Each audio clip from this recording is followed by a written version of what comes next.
Olá, meus amores, olá, minhas deusas. Estou aqui para falar sobre um filme, fazer uma análise de um filme que, para mim, teve um conteúdo riquíssimo relacionado ao feminino, relacionado a essa nossa busca interior pela cura deste feminino machucado, deste feminino ferido. O nome desse filme é Donzela e tem no Netflix. Então, se você ainda não assistiu, não assista essa análise. Não vai ser bom pra tu assistir essa análise e depois assistir o filme. Porque daí o filme já vai estar estereotipado na tua cabeça. Então, faz o seguinte. Tá vendo esse vídeo aqui e ainda não assistiu? Salva ele. Vai lá, assiste no Netflix. Aproveita esse final de semana pra fazer isso. E depois você volta aqui e vê toda a análise completa. Porque tem muito spoiler, muita coisa que eu vou dizer aqui. E aí vai perder o encanto, né? Então, assiste primeiro e vem aqui depois ver essa análise do filme, tá bom? Tô até de trancinha, bem na vibe do filme, para que eu pudesse gravar esse conteúdo aqui para vocês. Mas a gente vai começar falando aqui do nosso filme, né? Lembrete para você, se não assistiu, para agora, para de ser curioso. Vai assistir primeiro e depois tu vem ver a análise, que vai fazer muito mais sentido. E tu vai ter muito mais entendimento, tá? Fazendo essa dinâmica de ver primeiro e entender depois. Porque daí você vai conseguir adaptar para tua vida, vai explodir tua cabeça e você vai ter um outro olhar. Para todos os outros filmes que tu for assistir a partir dessa análise, é real.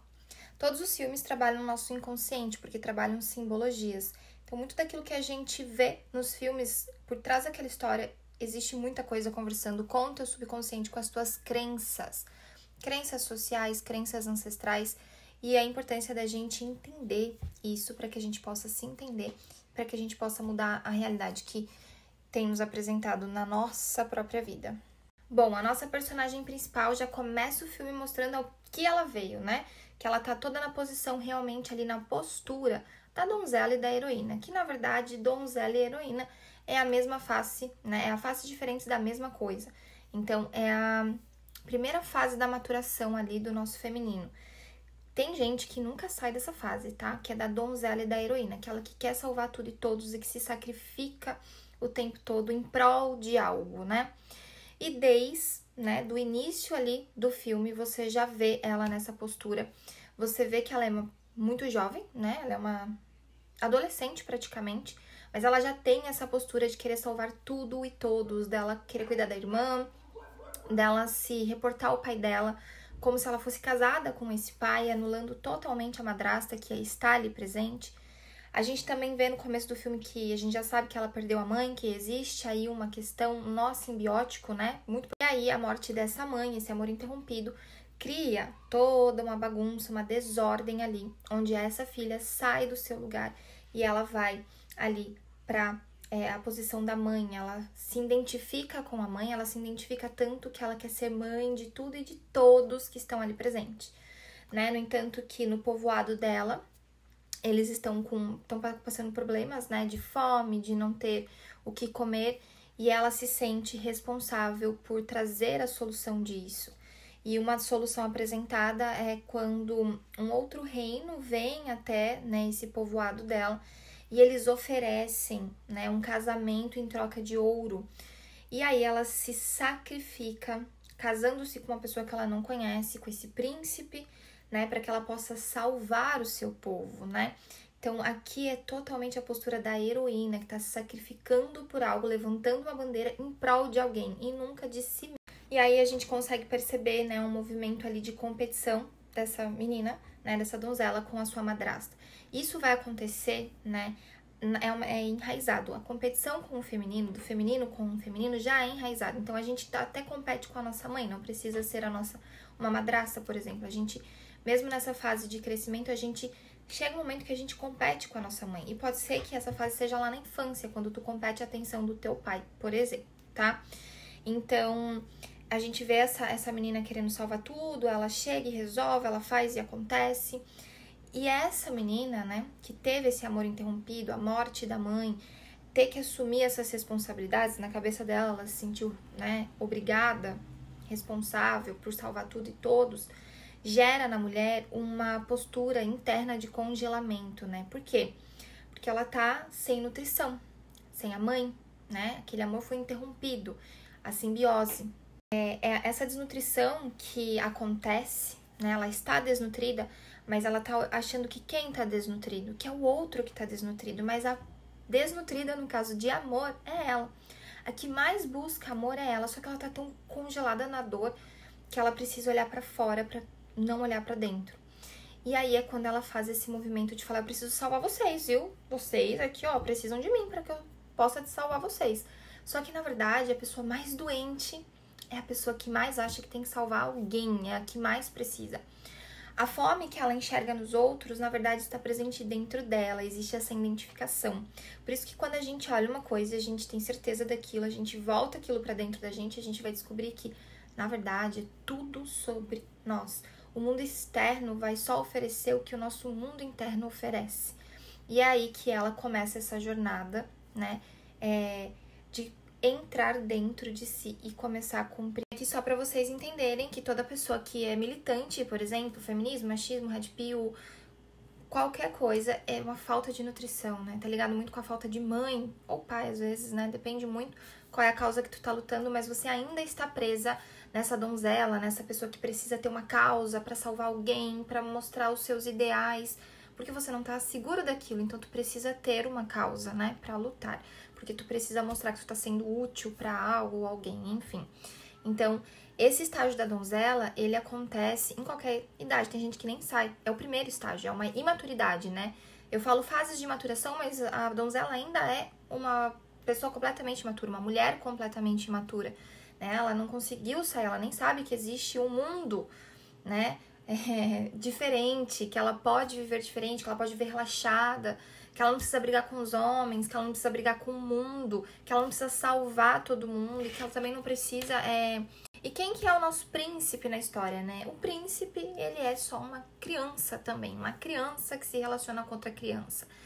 Mas a mulher, né, o feminino, quando ele tá nessa fase de maturação, ele tem a mania de se enxergar superior, porque ele quer salvar. Então, pra eu te salvar, eu preciso ser melhor que você. Então, a gente vê, né, que esse príncipe, ele não é o vilão. Não é porque ele joga ela do abismo que ele é o vilão. A gente vai chegar nessa parte, tá? Ele não é o predador da psique dela. Ela é a própria predadora. Na verdade, toda essa questão, esse emaranhado com a mãe, com as ancestrais femininas que se apresenta, né, mais pra frente do filme, é que é o predador psíquico dela. Esse menino, ele só foi um caminho de entrada para este abismo existencial que ela acaba se inserindo, né? Ele só foi uma porta de entrada, assim como na vida real, que os relacionamentos é que mostram as suas verdadeiras dores, né? Os relacionamentos é que vão espelhar quem você é realmente de fato internamente, porque ele é tão refém, né, quanto ela de questões ancestrais, né? Porque ele tá levando ela para um ritual ancestral. Ele fala isso, né? Ele é refém dessa ancestralidade, assim como ela se descobre refém de uma ancestralidade. O filme, obviamente, não vai deixar tão claro, né? Mas esse é o simbolismo todo. Então, quando eles se casam, tem a cerimônia, né? E ela tá ali se sentindo superior, tô fazendo um favor pro meu povo, né? Não sei o quê. Tá toda, né, na postura da donzela, que se sacrifica e que faz e que não acontece, né? A soberba da pessoa que acha que é melhor que as outras para salvá-la, que é uma fase de imaturidade, né, do ser humano. E aí, quando que ela cai no abismo? É quando ela fecha os olhos e se entrega no colo do príncipe, quando ela confia nele e aí ele a joga, né? Olha só essa chave. Aí ela confia nele e ele a joga no abismo, né? E esse é um abismo existencial, é óbvio, porque ela é jogada para um abismo e ela chega lá no fundo do poço, né? Existencial. Ela não quebra uma costela, então não é real, né? Isso é simbologia. É o filme conversando com o seu interno, o seu inconsciente. Então ela é jogada lá dentro do abismo existencial, né? Que é quando ela encontra daí as ancestrais, né, dela. Outras mulheres que também foram jogadas nesse abismo existencial e que não conseguiram sair, que é a história das nossas ancestrais, né? E aí ela tem um encontro também com o dragão, né? E quem que é esse dragão? Quem finalmente, né, esse dragão representa no filme? Esse dragão, ele representa a dor ancestral, a mãe devoradora, né? Aquela mãe que está se sentindo traída e que ela quer vingança, ela quer destruir tudo ali e ela quer destruir as próprias mulheres, né? A dor desse dragão, né? A dor desse dragão é a dor do amor interrompido também. Ela perde os 3 bebês dela, ela fica pedindo o sacrifício de 3 mulheres, né? Todo o tempo e tudo mais. Por quê? Porque ela quer vingar aquela traição que ela sofreu de perder os 3 filhos, né? A dor, essa dor simbióticas, né? Então, veja a identificação. A donzela, ela tem a mesma dor de uma forma diferente do amor interrompido, a mãe que foi tirada, a mãe que foi embora, né? Porque morreu. E essa mãe aqui também, né, a dragoa, não sei se é dragoa, se é assim que fala, o dragão, né, que perdeu os 3 filhos. E a gente vê um amor interrompido, essa dor simbiótica de 2 formas diferentes, mas na mesma profundidade, né, aquela dor visceral ali. E todas as mulheres, né, elas só conseguem se entregar verdadeiramente por um relacionamento com o masculino quando elas conseguem romper, né, essa dor. Ela vai conseguir viver esse amor se ela romper essa dor, se ela enfrentar esse dragão, né? Que é o momento de enfrentar o dragão, é o momento da nossa rebeldia, da gente chegar e falar, chega, né? A gente tentar entender. E um ponto interessante aqui, né, que eu queria trazer pra vocês no filme, é que ela caminha por esse abismo, né, por essa caverna, e ela encontra um local onde as mulheres que vieram antes dela, né, essas ancestrais, elas construíram um mapa e ela grava o mapa e segue aquele mapa e ela chega num beco sem saída, né? Ou seja, o que significa isso? Que não adianta a gente seguir o que as nossas ancestrais tentaram, porque nenhuma conseguiu sair de fato disso. A gente precisa, assim, honrar o que elas fizeram, mas a gente precisa escolher fazer diferente. A gente precisa conseguir se desprender dessas dores que a gente carrega. E nós precisamos, sim, olhar para essas dores do nosso feminino, entender a dor do nosso feminino, desse feminino ancestral, da nossa mãe, enfim. Mas a gente precisa primordialmente se desidentificar dessas dores, porque elas não são nossas e a gente já pode viver sem cometer os mesmos erros, seguir os mesmos destinos. Então é isso que vai fazer a gente, de fato, amadurecer, ir para o nosso próximo nível de um feminino nutrido e maduro. É quando a gente aceita as dores da nossa mãe, a gente aceita verdadeiramente a nossa mãe, só que antes disso a gente vai ter um embate com ela, para que depois a gente possa se aliar verdadeiramente com essa mãe, com esse feminino, né? E um ponto bastante interessante, né, é que umas ancestrais mais antigas entram em contato com ela e falam, mentira, não é assim, não é o que tu tá vendo, para de olhar do jeito que tu tá vendo, é tudo uma mentira. E quando eu falo para as minhas clientes, né, quando tu tem certeza de algo, lembra da carta do louco, do tarô, ele tá de ponta cabeça invertido, a gente precisa olhar para uma outra perspectiva, porque, se fosse tudo como a gente vê, seria perfeito, mas a gente ainda tá, com uma venda nos olhos, a gente não consegue ver, porque a gente tá amarrada a esses nós simbióticos, essas dores ancestrais, e a gente não quer ver a verdade, a gente não quer ver que os homens não foram os nossos inimigos, a gente quer viver essa dor, a gente quer gritar essa dor pro mundo. As dores que a gente sofreu, e cada dia mais eu vejo isso nas constelações, são dores criadas por nós. Assim como as dores do masculino são dores criadas por eles, cada um responsável pela sua dor, tá?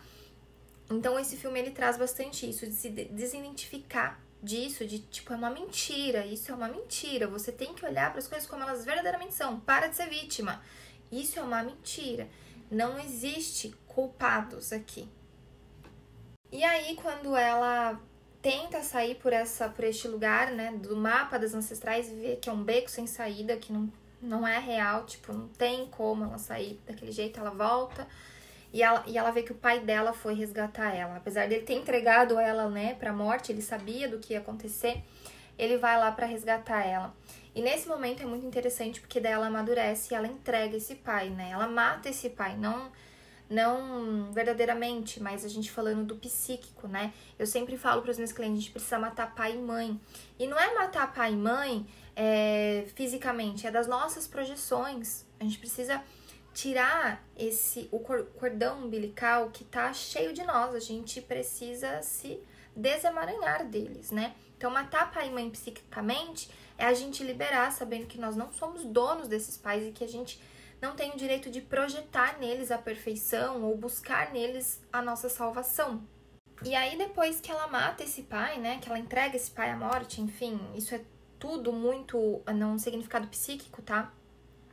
Ela vai com esse embate com a mãe, ela treta com a dragoa lá, ela treta com o dragão e ela entra no embate até que ela tenta mostrar, né, a versão e entra num acordo com essa dor, né? Porque essa dragoa representa essa dor, né, ancestral. E aí ela consegue entrar num acordo através desse embate. Então sim, gente, a gente vai precisar ter uns embates aí, ter umas rebeldias, fazer umas merda para que a gente possa achar o caminho, sim. Né? Não é simplesmente todo meio assim, ó, gratiluz. Não, não é assim, né? E aí, quando elas fazem as pazes, elas se unem e elas vão lá e destroem o castelo, matam todo mundo que tá lá no castelo. E isso representa a maturidade quando a gente cresce e a gente mata todas as nossas ilusões. O que é o castelo? Representa, né? As projeções, o conto de fada. Essas projeções são as projeções dessa mentalidade infantil, dessa mentalidade imatura. Uma pessoa ela não pode ter 50 anos e estar presa nessa mentalidade, porque não é sobre idade, né, que você vai conquistar uma maturação, é através de você enfrentar esse dragão, né, você entrar dentro do seu abismo existencial e você revisitar algumas coisas e você se desidentificar com essas coisas, com essas dores e com essas cargas ancestrais que nós carregamos. Então, é algo bastante potente, bastante legal. E aí, o que acontece, né? Enquanto ela achava que ela era a salvadora, que ela se colocava à disposição, na verdade, ela era a que precisava ser salva. Então, ela faz essa projeção, ela dá o que ela quer receber, ela esperava que o príncipe salvava ela do dragão e não que ela tivesse que lutar com o dragão. Então, essa é a projeção da princesa. E aí, depois tem uma cena que ela tá voltando pra casa, né? Voltando ao seu centro.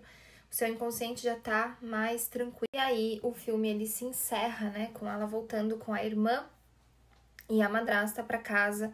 E aí a gente vê que ela faz as pazes com essa madrasta, ou seja, ela fez as pazes com esse feminino, ela sai daquela competição de quem salva mais, de quem faz mais, né? De lugar, ela toma o lugar dela, né? Ela se reencontra no lugar dela e aí ela consegue ter força quando ela faz isso. E essa força, né, que ela recebe vem também dessa ancestralidade, dessas dores vividas, mas não sobre uma repetição, mas sobre um entendimento, uma consciência, uma desidentificação, uma liberação e um cortar esse cordão umbilical de pai, de mãe, das projeções que a gente faz relacionada à vida, né, essas ilusões do conto de fadas. Eu espero que vocês tenham gostado, né? Comenta aqui como é que foi pra você essa experiência desse filme, dessa análise, que eu quero saber.